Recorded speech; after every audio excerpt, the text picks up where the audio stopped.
Analisis strategi pengkajian lingkungan. Baiklah, Assalamualaikum warahmatullahi wabarakatuh. Perkenalkan, saya Nia Febrianti dengan NIM 30222111019, kelas 22 Manajemen 3, Fakultas Ekonomi dan Bisnis, Universitas Bangka Belitung, dengan mata kuliah Manajemen Strategi. Nah, pada pembahasan kali ini ada dua subtema yang akan kita bahas. Yang pertama ada lingkungan eksternal, internal, dan keunggulan bersaing. Dan yang kedua ada analisis lingkungan industri atau 5 kekuatan Porter. Oke, masuk ke dalam subtema yang pertama yaitu ada lingkungan eksternal, internal, dan keunggulan bersaing. Pertama itu lingkungan eksternal. Pengertian analisis lingkungan eksternal. Analisis lingkungan adalah suatu proses yang digunakan pembuat strategi untuk memantau faktor lingkungan dalam menentukan peluang dan ancaman terhadap perusahaannya. Sedangkan analisis lingkungan eksternal adalah pemantauan, evaluasi, dan penyebar luasan informasi dari lingkungan eksternal oleh pimpinan di dalam perusahaan. Analisis lingkungan eksternal bertujuan untuk mengetahui ancaman dan peluang. Ancaman adalah suatu kondisi dalam lingkungan umum yang dapat menghambat usaha-usaha perusahaan untuk mencapai daya saing strategis. Sedangkan peluang adalah kondisi dalam lingkungan umum yang dapat membantu perusahaan mencapai daya saing strategis. Proses yang dilakukan dalam kontinu untuk melakukan analisis lingkungan eksternal antara lain ada pemindaian atau scanning, pengawasan atau monitoring, peramalan atau forecasting, dan penilaian atau assessing. Lingkungan internal dan keunggulan bersaing. Lingkungan internal dan keunggulan bersaing merupakan bagian penting dari analisis strategi, di mana dapat membantu organisasi memahami kekuatan dan kelemahan internalnya dan memanfaatkan keunggulan bersaing untuk memenangkan persaingan. Faktor-faktor yang mempengaruhi lingkungan internal dan keunggulan bersaing suatu organisasi seperti sumber daya manusia, sistem manajemen dan operasional, teknologi dan inovasi, keuangan, dan juga rantai pasokan.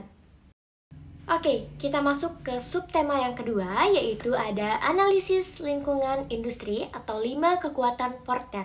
5 kekuatan Porter merupakan suatu model atau metode yang digunakan untuk mengidentifikasikan dan menganalisis kekuatan kompetitif dalam suatu industri yang dapat membantu menentukan kelemahan dan kekuatan industri tersebut. Model analisis bisnis ini dapat diterapkan ke berbagai segmen ekonomi guna memahami tingkat persaingan dalam industri dan cara meningkatkan probabilitas perusahaan jangka panjang.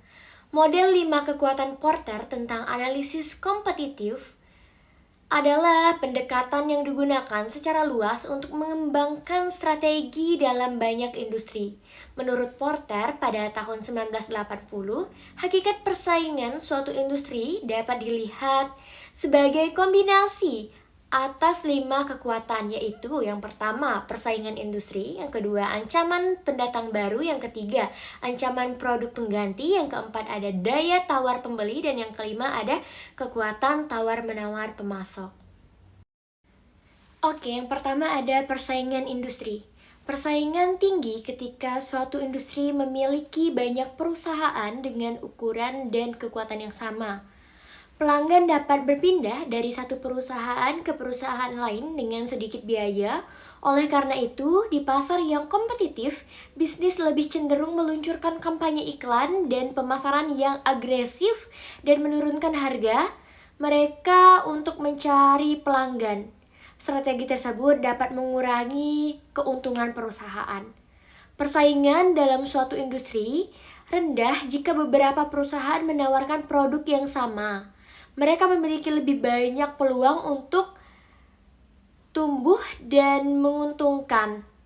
Hal-hal yang dapat mempengaruhi persaingan kompetitif antara lain seperti jumlah pesaing, berbagai pesaing, perbedaan produk, perbedaan kualitas, keseimbangan industri, pertumbuhan industri, royalitas pelanggan, dan juga hambatan biaya. Oke, selanjutnya ancaman pendatang baru. Faktor ini mempertimbangkan seberapa mudah pesaing dapat memasuki pasar karena semakin banyak perusahaan bergabung dengan suatu industri, bisnis yang ada beresiko kehilangan sebagian pelanggan dan keuntungan mereka. Ancaman pendatang baru tinggi jika perusahaan dapat memasuki pasar dengan mudah dan dengan biaya rendah atau jika ide atau teknologi perusahaan Anda tidak dipatenkan atau dilindungi. Hal-hal yang dapat mempersulit pesaing untuk menjadi mapan meliputi yang pertama, peraturan pemerintah, yang kedua, loyalitas pelanggan terhadap merek yang sudah ada, yang ketiga, biaya masuk yang tinggi, yang keempat, akses terbatas ke distribusi, selanjutnya teknologi yang dibutuhkan, lalu pengalaman dibutuhkan, dan skala ekonomi. Oke, selanjutnya C, ancaman produk pengganti. Faktor ini mempertimbangkan seberapa mudah pelanggan dapat beralih di antara produk atau layanan serupa. Jika banyak produk memenuhi kebutuhan pelanggan yang sama, produk tersebut menjadi dapat dipertukarkan. Jika suatu produk atau layanan sangat mudah dibuat, sehingga banyak produk pengganti ada, perusahaan juga mengambil resiko pelanggan melakukannya sendiri. Hal-hal yang dapat mempengaruhi potensi ancaman produk substitusi bagi perusahaan antara lain seperti banyaknya produk pengganti, kualitas produk pengganti, harga produk pengganti, kemungkinan pelanggan untuk beralih antar produk, perbedaan yang dirasakan pelanggan antar produk, agresivitas kompetisi, keuntungan kompetisi. D. Ada daya tawar pembeli. Faktor ini mempertimbangkan bagaimana perusahaan harga mempengaruhi keputusan pembelian pelanggan dan kemampuan mereka untuk menurunkan harga pasar. Pembeli memiliki daya tawar yang lebih besar ketika jumlahnya sedikit tetapi jumlah produk penggantinya tinggi.